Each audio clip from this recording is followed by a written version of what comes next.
London, CNN. Boris Johnson has refused to sack Dominic Cummings, standing by his embattled chief aide despite a growing scandal in the UK over his reported decision to break lockdown restrictions multiple times.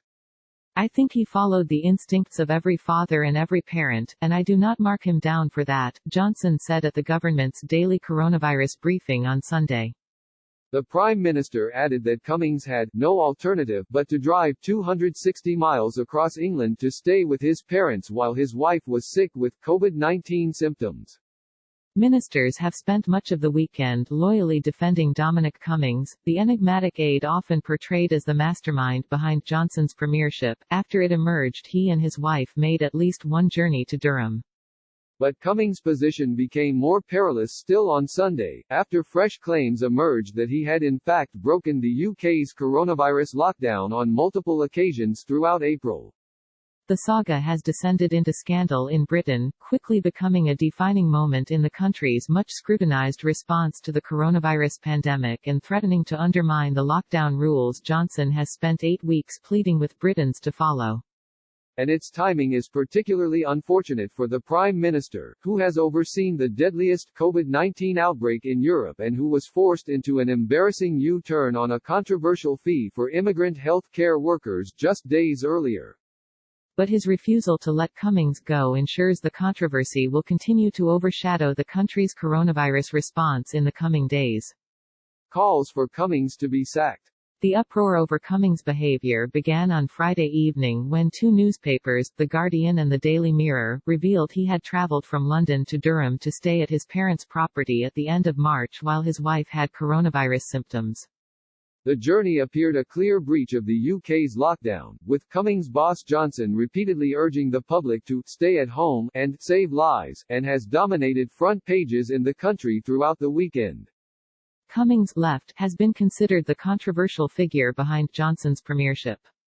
But Downing Street has stood by the aide, insisting he needed his parents to care for his child in case Cummings also became sick with symptoms, which he later did.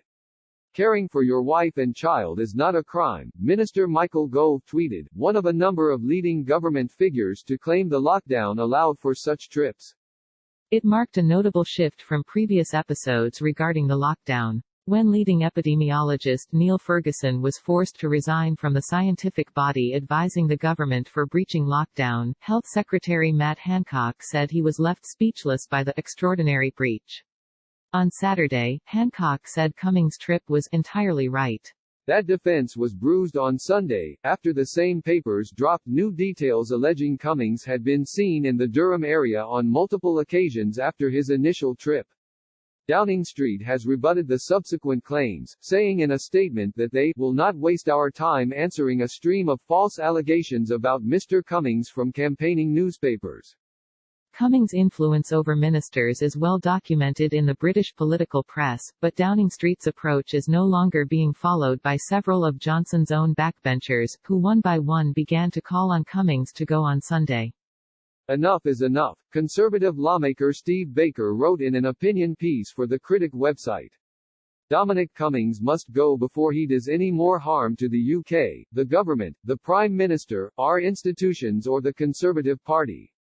And concerns have been raised that the government's defence of Cummings' behaviour has given implicit permission to the public to interpret the lockdown rules however they see fit. There cannot be one rule for Dominic Cummings and another for the British people, the opposition Labour Party said in a statement. What worries me most is that some of the most senior politicians in the government have spent the weekend undermining laws and public health messaging designed to protect the public in the pandemic. All to defend their friend, its Shadow Justice Secretary David Lammy added. Johnson forced into NHS U-turn. Critics of Johnson fear the Cummings controversy will mark a turning point in the British public's attitudes towards lockdown, but the Prime Minister had already suffered through a torrid few days. On Thursday the Prime Minister was forced into his first major policy U-turn since winning a sizable majority in December's general election, agreeing to scrap a heavily criticised fee that overseas NHS and health care workers were forced to pay while simultaneously working on the front lines of the country's coronavirus battle. We cannot clap our carers one day and then charge them to use our NHS the next, said Labour leader Keir Starmer, who is proving a formidable opponent to Johnson as he settles into the position he took over in April. Starmer was referring to the weekly round of applause for health workers that Britons have been taking part in. Johnson had defended the surcharge as late as Wednesday, telling MPs, "We must look at the realities," and insisting the fee was the right way forward to provide the NHS with funding. But by Thursday the policy was gone, amid growing discontent among Tory backbenchers. The change in tone added to the criticism Johnson has faced over the NHS, with opponents pointing to a lack in personal protective equipment (PPE) and a slow rate of testing. Throughout the controversies, Britain's death toll has continued to climb. Though it is well past its peak of cases and deaths, the country has seen more fatalities from COVID-19 than any other country in Europe, with more than 36,000 in total. The country is entering its final week under the current phase of lockdown. From June 1, the government will look to lift certain restrictions as it paves a way back towards normality.